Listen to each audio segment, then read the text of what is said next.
Experience action. Let's stop just talking about customer experience, employee experience, and the experience of leaders. Let's turn ideas into action. Your host, Jeannie Walters, is an award-winning customer experience expert, international keynote speaker, and founder of Experience Investigators, a strategic consulting firm helping companies increase sales and customer retention through elevated customer experiences. Ready, set, action. 1, 2, 3, 4. Hey everyone, it's Jeannie Walters, and I am here with you as a fellow customer experience professional to create fewer ruined days for customers.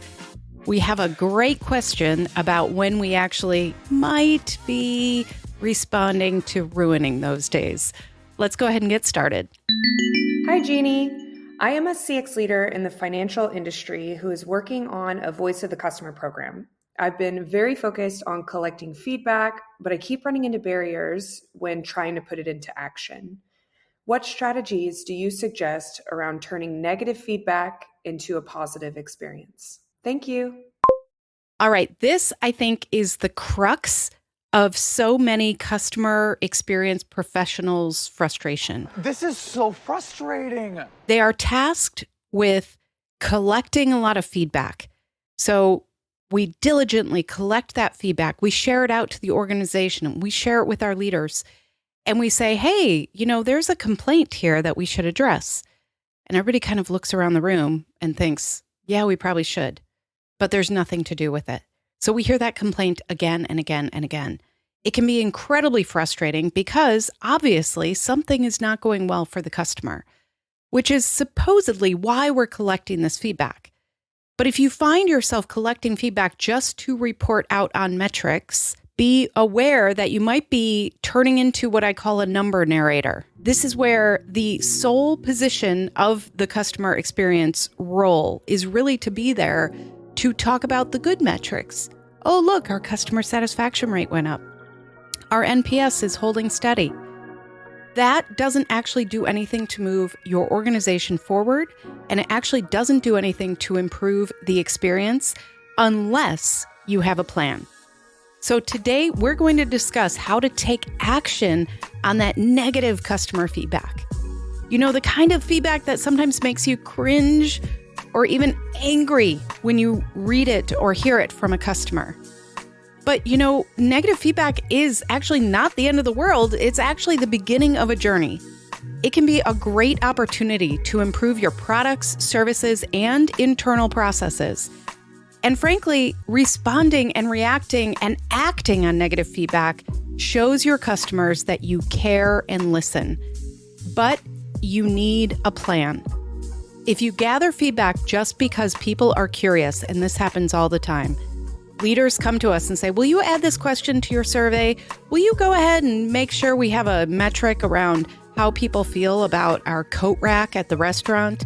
And really, we do that because we're curious, because maybe we just are looking for, what is the response?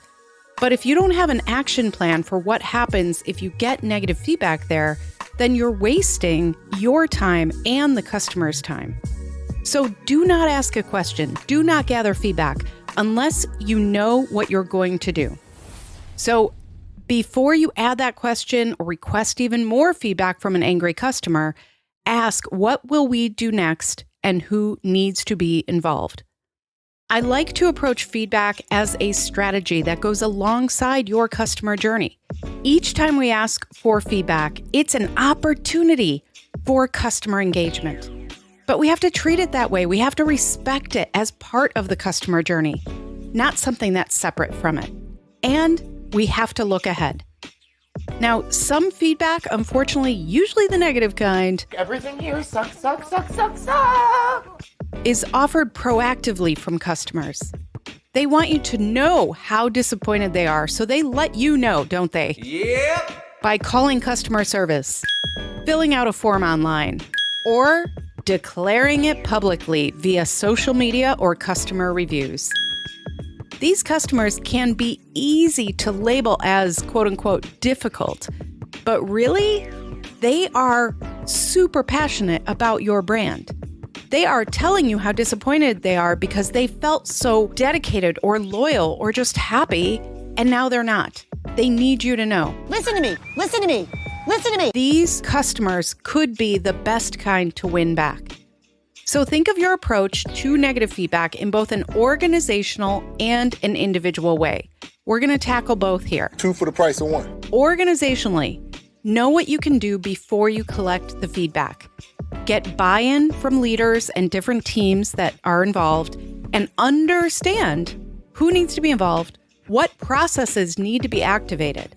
Have a plan and a process for escalating issues and closing the loop with the customer. Because negative feedback may not always be easy to hear, but it provides valuable insights into areas of improvement. It's essential for everybody to understand and adopt a mindset that views negative feedback as an opportunity for growth rather than a personal attack. By actively listening to and acknowledging negative feedback, our businesses and organizations can gain a deeper understanding of our customers' pain points and develop targeted solutions. When we as an organization are analyzing negative feedback, we want to look for patterns and trends. So we need to categorize and organize feedback based on common themes. We can identify recurring issues and prioritize efforts to solve those issues. And this analysis can be done manually based on where you are in your customer experience journey with your organization. Or there are plenty of wonderful customer feedback analysis tools that use artificial intelligence, for example, to identify the key themes, the sentiment, the emotional state of what people are telling you when along their journey. Take advantage of those tools. Now, we also want to leverage technology for actionable insights because we want to make sure we are transforming what we hear into activities that we do. So these tools that are available, they can analyze large volumes of customer feedback. So looking at your survey responses, social media comments, or customer service interactions, we want to identify what are the topics, what are the trends, what is the sentiment that people are really sharing with us. By leveraging this, we can get a more comprehensive understanding of our customer experience and, again, prioritize where we need to put our efforts. You know, negative feedback often highlights areas where existing processes and policies are simply not working or falling short. So by analyzing this feedback, we can identify opportunities to either supplement processes that aren't working, find some workarounds sometimes, or implement new process and policies that address these pain points. For example, if customers consistently complain about long wait times for customer support, businesses can streamline their support processes to reduce response times and improve how customers feel. That could include things like, can we give them more self-service options on our digital channels? Can we refer them to certain knowledge bases? Can we actually ask them to leave us a voicemail and get back to them specifically when it's important? There are so many ways that we create processes and policies that don't work for customers, and we ignore the feedback that's telling us that simply because we're dedicated to the process and not the customer journey. It's about customer care, really. As a customer experience professional, our job is to advocate for customers. Negative feedback and responding to it is a great way we can do that. When we are looking at, the big picture here, don't forget, we can use this information also to empower our employees. This might shed light, this negative feedback, it might shed light on areas where employees may need additional training or need that knowledge base at their fingertips. So we need to invest in ongoing training programs that equip employees with the right knowledge and the right learning and the right skills to really deliver customer experiences that we're proud of. Well, at least I didn't suck at customer relations. So by empowering employees to handle these challenging situations that will come up, we will be able to provide them with the necessary tools. And we can ensure that this negative feedback is addressed effectively and efficiently. So even if we can't solve the problem, what can we do to prepare the employees that will hear about it? What can we do to improve the communications that go back to the customer? And that leads me to my other point here about we need to make sure that we are incorporating feedback into areas like our product development cycle, our customer communications, our marketing, all of these areas that sometimes we silo away from the customer feedback. Okay, everyone, let's get to work. If we can create coalitions with different teams and share this feedback directly, that will provide really valuable insights for product development, innovation, making sure that we are responding to what businesses are facing in the real world if we're in B2B, as the market shifts, all of those things. Businesses can really make sure that our offerings are keeping up with customer needs and expectations. You can supplement this negative feedback that you get by zeroing in on what do you want to improve, and then make sure you have a plan to either test your improvement or follow up on that feedback again and see if you've made a difference. So this is where you might want to incorporate things like user testing or gathering feedback on prototypes, or just really, leveraging things like your customer advisory board to gather that input throughout a development process. And then we also want to make sure at the organizational level that we are gauging the effectiveness of the actions that we've taken in response to negative feedback. This can be done by testing before and after the improvement is made and seeing what changed there.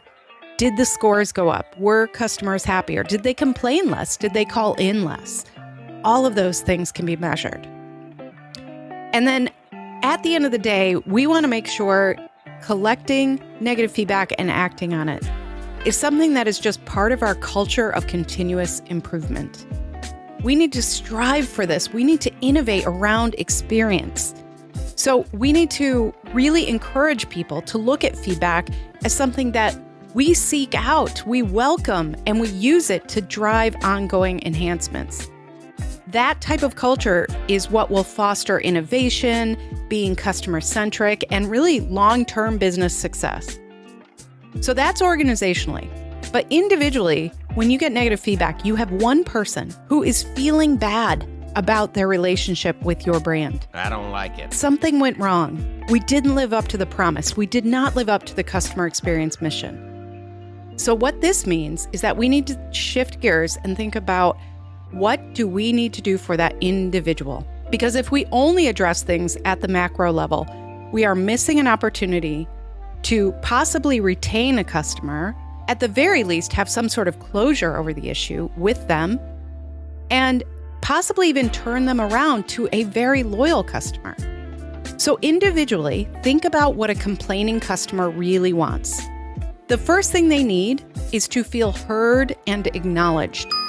So first, acknowledge the feedback and thank the customer for sharing their opinion, even if you disagree with what they said or think they are being unfair. You should always show respect and appreciation. Remember that when they're complaining, that is a gift. They are letting you know because they are passionate about their relationship. Otherwise, they would just walk away. So remember, they are giving you a chance to fix the problem and win them back. Second, apologize for any inconvenience or dissatisfaction they experienced. We cannot make excuses or blame others. We just want to express empathy and potentially regret. If you look at what they're complaining about and think that shouldn't have happened, go ahead and say that. Try to use words like, I'm sorry, I understand, and I apologize. If we say things like, we're sorry, we understand, and we apologize, that makes it a little less personal. And then third, we want to explain what we're going to do to address the issue and prevent it from happening again. Be specific and realistic about the actions you are taking and the timeline you are following. Please don't promise things you can't deliver or overpromise and underdeliver just to make the problem worse. When appropriate, offer some compensation or incentive to make up for their negative experience, like a discount, a freebie, or a refund. Now, this doesn't have to be done every time, and if this becomes the knee-jerk reaction of your customer support agents, then something's going wrong and you need to figure out what the root cause is that's creating all of those refunds or discounts. And be careful here. This is especially true for small business. Be careful of meaningless gifts like swag with your company name on it when they're unhappy with the company. Or I've also had this happen where you get like the CEO's book. If you are unhappy with the organization and the brand, then sending something like that just puts salt in the wound. Why would they want a coffee mug with a brand that they don't like right now? So be careful about what you do for that retribution. Don't make it worse. And then the most important possibly thing is to follow up with the customer and update them on the progress and outcome of your actions. Please don't leave them hanging or forget about them. Show them that you are committed to resolving the issue and improving how they feel. Ask them for their feedback again and see if they are happy with the results. And if not, we need to keep going and closing that loop. Negative feedback is a valuable resource for businesses to drive improvements and deliver exceptional customer experiences. By actively listening to and analyzing negative feedback and leveraging the technology that helps us do that at the macro level, we can implement process changes, train employees, close the loop with customers, and incorporate feedback into the product and process development cycle. And when we do this, we want to make sure that we're measuring the impact of that and fostering a culture of continuous improvement. But we cannot forget about the individual customer when we're doing all of that work at the higher level. We have to remember that each person who reaches out with a complaint is feeling bad. We're doing something that might be ruining their day. We've all had these experiences as customers where we've had to call back again and again and again because we feel forgotten, we feel neglected, we feel like we don't matter. So I really encourage you to remember all the time, and sometimes we need to write ourselves notes, we need to give ourselves affirmations, whatever it is, because it can be hard to hear this stuff. But we need to embrace negative feedback as an opportunity for growth and really a catalyst for success. And when we do this well, we can ask ourselves, is this negative feedback telling us a way that we are not living up to our customer experience mission? What can we do about that?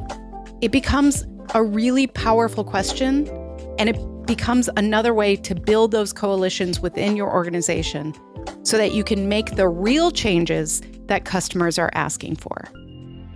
This was a fantastic question, and I'm so pleased that we had a chance to really go into what it takes to respond to negative feedback. I know it's not always easy to hear, but it's so important. Now, for anybody listening who is one of those leaders who maybe doesn't have the support that you're looking for how to get more buy-in, how to put more structure around your customer experience program, I encourage you to check out our CXI Flight School program. Now, this is part classwork, part group coaching, part workshopping individually with you, and it's to set you up for success.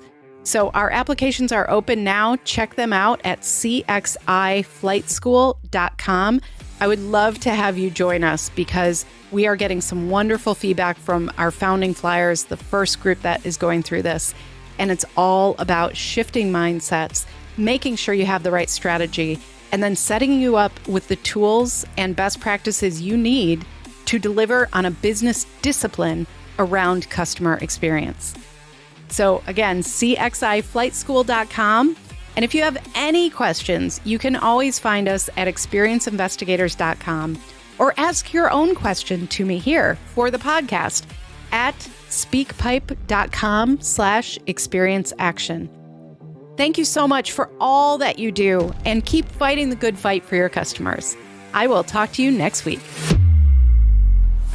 To learn more about our strategic approach to experience, check out free resources at experienceinvestigators.com, where you can sign up for our newsletter, our Year of CX program, and more. And please follow me, Jeannie Walters, on LinkedIn.